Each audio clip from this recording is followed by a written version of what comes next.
नमस्कार, मैं हरीश सिंह मीना, सहायक आचार्य राजनीति विज्ञान, राजकीय कन्या महाविद्यालय लालसोट। इस वीडियो में हम बीए पार्ट तृतीय के अंतर्राष्ट्रीय संबंध के अध्याय संयुक्त राष्ट्र संघ में से संयुक्त राष्ट्र संघ की स्थापना और उद्देश्यों के बारे में चर्चा करेंगे। सबसे पहले हम इसकी पृष्ठभूमि के बारे में जान लेते हैं। सबसे पहले द्वितीय विश्व युद्ध के बाद में जब मित्र राष्ट्र इस युद्ध में संलग्न थे तो उन्हें महसूस हो गया कि एक ऐसी अंतर्राष्ट्रीय संस्था की आवश्यकता है जो विश्व में शांति और व्यवस्था बनाए रखे और युद्धों को टाले।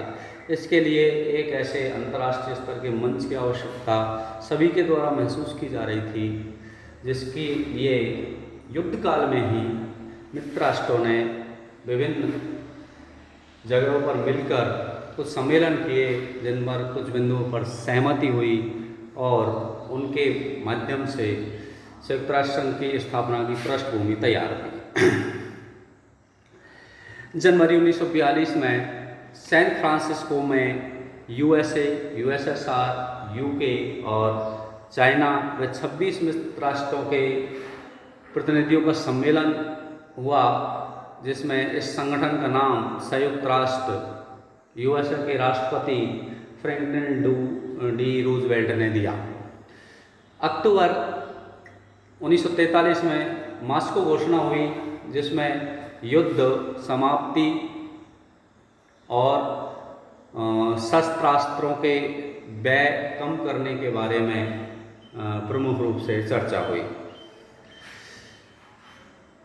प्रारंभ में जून 1945 में इसमें 50 सदस्य थे, जिसमें ये जो घोषणा पत्र जब प्रस्तावित हुआ उसमें एक प्रस्तावना थी और 50 सदस्य थे। औपचारिक स्थापना में इसका अस्थायी मुख्यालय संयुक्त राष्ट्र संघ का लेक सक्सेस जो कि यूएसए में है वहाँ पर स्थापित हुआ और 1946 में यूएनओ का कार्यालय न्यूयॉर्क में है और वर्तमान में भी वहीं स्थित है। वर्तमान में इसके 18 अभिकरण और 14 मुख्य कार्यक्रम और निधियां हैं। यूएनओ का जो उद्भव है वो डम्बल्टन ऑक्स सम्मेलन में इसके यूएनओ की रूपरेखा के निर्माण के लिए मित्र राष्ट्रों के प्रतिनिधियों ने भाग लिया। यह सम्मेलन 21 अगस्त 1944 से अक्टूबर 1944 तक चला, जिसमें इस संगठन की रूपरेखा निर्धारित की गई। सम्मेलन में यह स्वीकार किया गया कि संयुक्त राष्ट्र संघ का कार्य क्षेत्र अंतर्राष्ट्रीय शांति और सुरक्षा बनाए रखना तक ही सीमित न रखा जाए, बल्कि उसका कार्य आर्थिक और सामाजिक प्रश्नों पर अंतर्राष्ट्रीय सहयोग स्थापित करने के लिए किया जाए। साथ ही महासभा व सुरक्षा परिषद की कार्यप्रणाली पर सहमति हो गई, अन्य अंगों पर नहीं। इसके बाद में 4 फरवरी 1944 को याल्टा सम्मेलन हुआ। यूएसएसआर के क्रीमिया में स्टालिन, चर्चिल और रूजवेल्ट ने सम्मेलन में भाग लिया। इसमें संयुक्त राष्ट्र संघ का कार्यपालिका जिसे कहते हैं सुरक्षा परिषद या सुरक्षा समिति, सिक्योरिटी काउंसिल में मतदान की प्रणाली पर महत्वपूर्ण निर्णय हुआ, जिसमें वीटो का अधिकार है, उसके बारे में सहमति बनी। याल्टा सम्मेलन के बाद अप्रैल 1945 में के निर्णय को क्रियान्वित किया गया। याल्टा सम्मेलन के को सैन फ्रांसिस्को सम्मेलन मार्च 1945 में हुआ, जिसमें 51 राष्ट्रों को आमंत्रित किया, जिसमें संयुक्त राष्ट्र संघ का चार्टर स्वीकार किया गया और फलतः 24 अक्टूबर 1945 को संयुक्त राष्ट्र संघ का जो चार्टर है वो स्वीकार किया गया। इसलिए 24 अक्टूबर को संयुक्त राष्ट्र संघ के स्थापना दिवस के रूप में भी मनाया जाता है, जिसे प्रतिवर्ष हम यूएनओ दिवस के रूप में मनाते हैं। संयुक्त राष्ट्र संघ का जो चार्टर है उसमें एक प्रस्तावना और 111 अनुच्छेद है। प्रस्तावना में अनुच्छेद 1 में इसके उद्देश्य वर्णित किए गए हैं। उद्देश्य इस प्रकार से है, नंबर 1, सामूहिक व्यवस्था द्वारा अंतर्राष्ट्रीय शांति एवं सुरक्षा कायम रखना और आक्रामक प्रवृत्तियों को नियंत्रित रखना। दूसरा है अंतर्राष्ट्रीय विवादों का शांतिपूर्ण समाधान करना। तीसरा, राष्ट्रों के आत्मनिर्णय और उपनिवेशवाद के विघटन की प्रक्रिया को गति देना इसका उद्देश्य है। साथ ही सामाजिक, आर्थिक, सांस्कृतिक और मानवीय क्षेत्रों में अंतर्राष्ट्रीय सहयोग को प्रोत्साहित करना एवं पुष्टि करना। इसके 2 सहायक उद्देश्य और हैं, जो है निशस्त्रीकरण और नीतियों की स्थापना। इसके बाद में संयुक्त राष्ट्र संघ के जो उद्देश्य हैं, उनके बाद में संयुक्त राष्ट्र संघ के कुछ सिद्धांत जो अनुच्छेद 2 में वर्णित है, उनको हम इस प्रकार से बता सकते हैं कि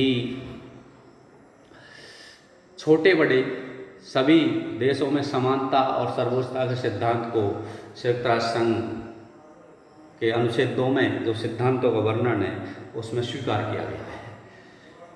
सब सदस्यों से आशा रखी जाती है कि वे चार्टर द्वारा उन पर लागू होने वाले दायित्वों का पालन पूरी ईमानदारी से करेंगे। एक अन्य जो सिद्धांत है उसमें सभी सदस्य अंतर्राष्ट्रीय झगड़ों का निपटारा शांतिपूर्ण साधनों से करेंगे। साथ ही सभी राष्ट्र यूएन के उद्देश्यों के प्रतिकूल कोई कार्रवाई नहीं करेंगे। वे किसी की स्वतंत्रता का हनन नहीं करेंगे, आक्रमण करने की न तो धमकी देंगे, न ही ऐसा कार्य करेंगे, न उसको प्रोत्साहित करेंगे। अगला उद्देश्य, कोई भी चार्टर के प्रतिकूल कार्य करने वाले राष्ट्र की सहायता नहीं करेगा। साथ ही यूएनओ द्वारा जो सदस्य है उसके सदस्य नहीं बनने वाले राष्ट्रों से भी अंतर्राष्ट्रीय शांति और सुरक्षा बनाए रखने वाले सिद्धांतों का पालन यूएनओ कराएगा। एक सिद्धांत और है, यूएनओ किसी देश के घरेलू मामलों में हस्तक्षेप नहीं करेगा। इस प्रकार हम देखते हैं कि संयुक्त राष्ट्र संघ की प्रस्तावना के जो अनुच्छेद 1 और 2 है उसमें बहुत ही महत्वपूर्ण बात अंतर्राष्ट्रीय शांति और व्यवस्था को बनाए रखने के लिए ये स्वीकार किए गए हैं और इनकी स्वीकृति प्रत्येक सदस्य राष्ट्र को इसकी सदस्यता के लिए भाग लेने या सदस्यता प्राप्त करने के लिए उनमें सहमति व्यक्त करनी होती है। इस प्रकार से इसके सिद्धांत और उद्देश्य संयुक्त राष्ट्र संघ के अंतर्राष्ट्रीय शांति व्यवस्था बनाए रखने और शांति स्थापना, शांति निर्माण और शांति बिल्डिंग जिसे कहते हैं उसके लिए संयुक्त राष्ट्र संघ कार्य करता है। सदस्यता का जो प्रश्न है कि कोई राष्ट्र इसका कैसे सदस्य बन सकता है, तो इसकी सदस्यता के लिए कुछ नियम स्वीकार किए गए हैं। यूएनओ के चार्टर में 2 प्रकार की सदस्यता वर्णित है, जिसमें स्थायी और अस्थायी सदस्य हैं। सेंट फ्रांसिस्को सम्मेलन में चार्टर पर हस्ताक्षर करता देश थे जिन्हें प्रारंभिक सदस्य कहा जाता है। साथ ही यूएनओ की सदस्यता उन सभी राष्ट्रों को उपलब्ध हो सकती है जो यूएनओ के चार्टर में विश्वास रखते हैं, शांति प्रिय हो, जिनको यह संस्था कर्तव्य पालन हेतु उपयुक्त समझती हो। सदस्यता ग्रहण करने की जो प्रक्रिया है वो महासभा की कार्रवाई में सम्मिलित की गई है कि महासभा 2/3 बहुमत से और सुरक्षा परिषद के 9 सदस्यों, 5 स्थायी जिनमें प्रमुख है, उनकी सहमति और 4 अस्थायी सदस्यों की सहमति या स्वीकृति प्राप्त हो, वो कोई भी राष्ट्र महासभा इस प्रक्रिया का पालन करके किसी भी राष्ट्र को सदस्यता दे सकती है। महासभा की सिफारिश स्वयं में लागू नहीं होती, बल्कि महासभा सुरक्षा परिषद की सिफारिश पर भी किसी राज्य को सदस्यता प्रदान कर सकती है। इस पर 5 स्थायी सदस्यों को वीटो प्राप्त है। साथ ही सदस्यों का निलंबन, सदस्यता के बारे में हमने देखा, सदस्यता, फिर इसका निलंबन।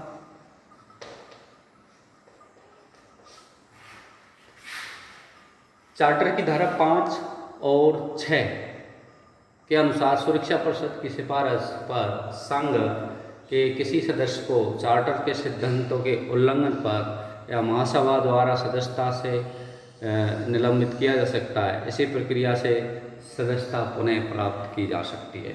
22 सितंबर 1992 को पूर्व यूगोस्लाविया का निलंबन हुआ और सितंबर 2000 में यूगोस्लाविया को पुनः सदस्यता दे दी गई। इस प्रकार सदस्य, कोई राष्ट्र यदि सदस्यता से निलंबित किया जाता है तो पुनः उसके लिए प्रवेश के द्वार खुले रहते हैं। सदस्यता का विड्रॉल या प्रत्याहरण जिसे कहते हैं, प्रत्याहरण, उसके बारे में भी जो यूएन के चार्टर है वो मौन है कि कोई राष्ट्र संयुक्त राष्ट्र संघ की सदस्यता से खुद को अलग कर सकता है क्या।